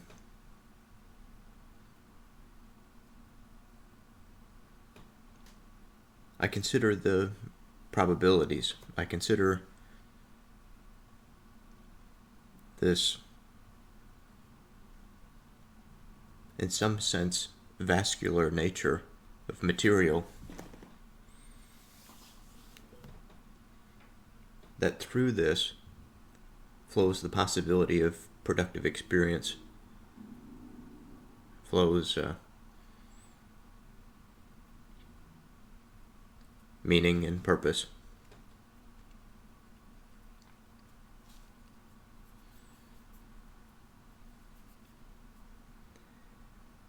But there are so many layers to this experience, it would seem. Now, when we consider the experience for which an agent is said to be ahead of the collective's striving, we can imagine a few things. On the contrary, we imagine a delusion. And in the true possibility of, we think of a fundamental shift in ontology, in that there is something about the way that the human being participates with his environment, such that he has tapped into something in nature, a pattern or reverberation of experience in nature, such that this possibility of not a simple necessary, but elegant and gracious experience without the effects of starvation, but also without the lethargy and passivity of mind that may come from abundance, that the experience and the culture that has found themselves in such a thankful state somehow has found an orientation of being this itself, I think, is important to think about farther. Because what is our being? If it is to be oriented to something, what can we say it is? And I think it comes back to the place where I had difficulties before, because it comes back to the idea of the self. And as the self is related, both in terms of its capacity for individual choice and action, but also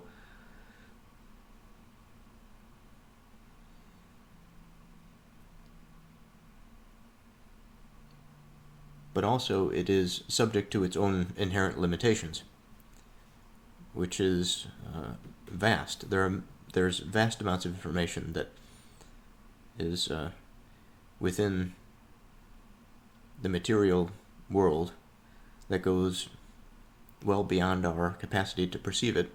There are many patterns that go beyond the mind's ability to perceive. That's not to say that because we miss certain patterns, that then there are these massive patterns that necessarily have to orient our experience. This wouldn't be a good proof for that. But it does offer us the possibility to at least consider something. And on this consideration, we move to something a little bit farther. We wish for a certainty that's a little bit more sincere, a little bit more rich. And on this journey, the first natural pit stop is to think about the self. But we think about the self not in the singular, we think about it in the broader context of things. Perhaps we don't limit our understanding or our exploration to just those things of self and of intuition. But nonetheless, the reflection on the self is important. And while I see in front of me an agent that is subject to many things, subject to forces by which most of the time are attributed to weakness. But in weakness, we are unable to do something because of our inexperience or inactivity. It is by our denial, by our passivity, that we allow that which ought to be moved become immovable. And surely there are those things that can be moved and those that cannot.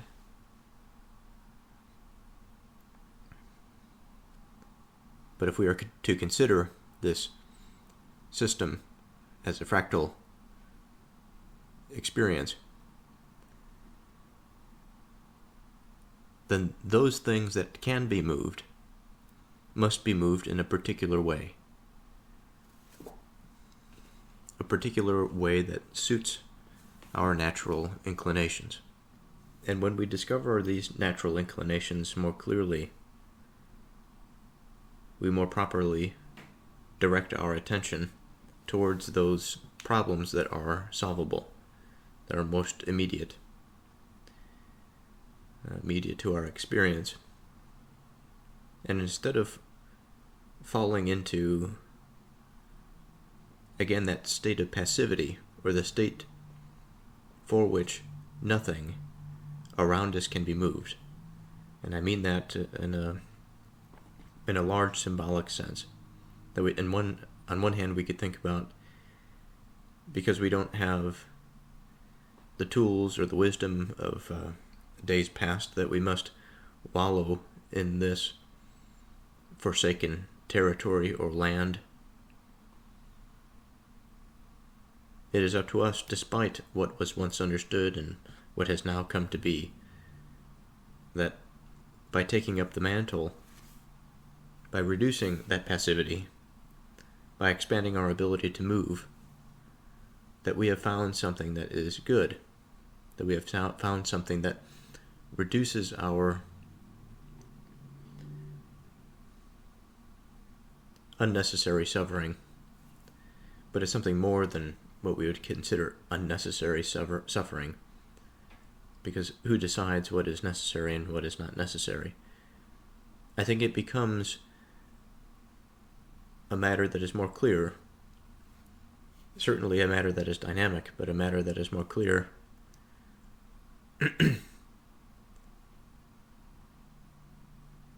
that once we sink into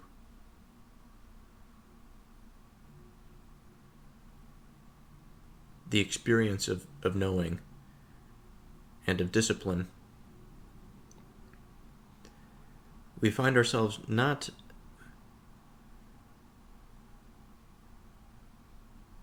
reduced, but much expanded. But then, of course, we risk falling back into the self.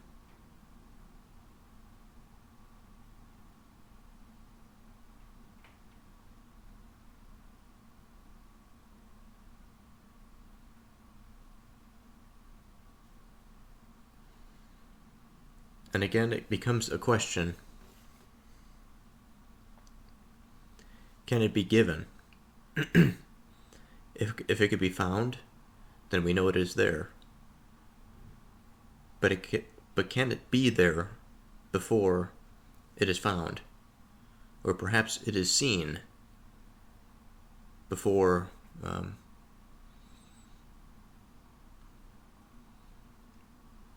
the unknown, before the unknowing. And I think this is surely the case. For we have the experience of being instilled a certain framework at birth and through our infancy.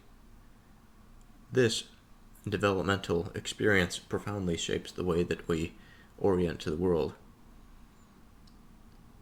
And as we grow into adulthood, and as we must adapt to the way that things are, I think another similar experience occurs, a type of orienting experience, shifting worldviews, indicating to the mind what is possible, what is practical and achievable.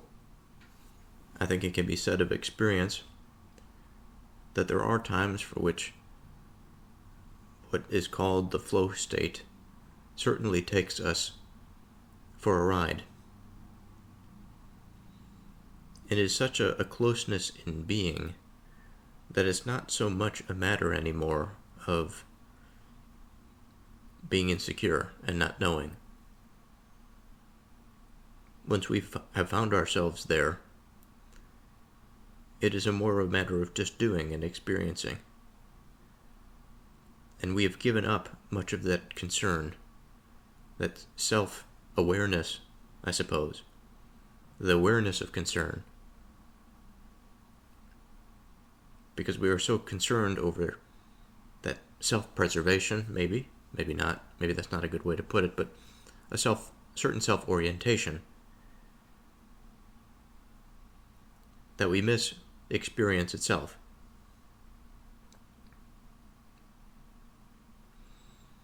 Now, I suppose in the way this is making a case for that intuition that I had mentioned before, but it's not intuition in the sense that it is selfish, because it's easy to be of the opinion that intuition can rule many things, but if the intuition is reduced to the human being, then surely it is the experience itself is reduced. Because if the agent is responsible, intuition is surely not going to be the only thing that provides it with its successes. It will need to have some way of understanding things beyond just the immediate experience. And this is in part because our intuition is so limited relative to all the information that we could possibly take in, all of the patterns that could be identified and related to one another. So although it is something that is potentially deceptive, it is also the thing that potentially leads us to strong understanding. There's a proverbial image, I'm not quite sure how the proverb goes, but an image comes to mind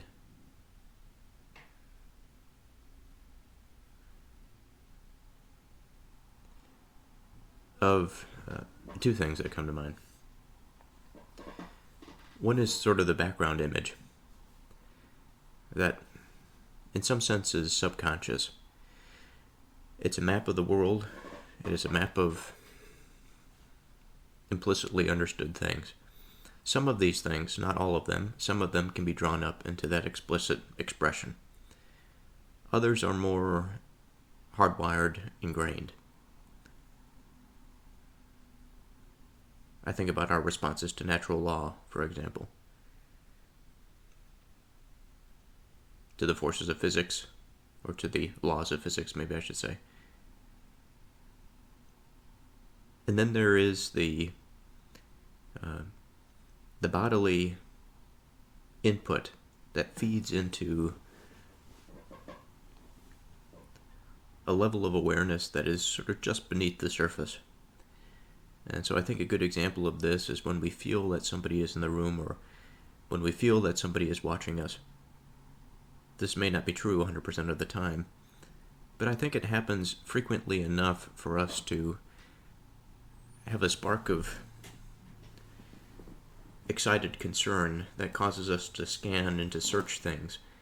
And while we may not understand exactly what we're looking for, we may find it. We may lock our eyes with somebody who has been observing us, or somebody may have entered the room that we did not hear before.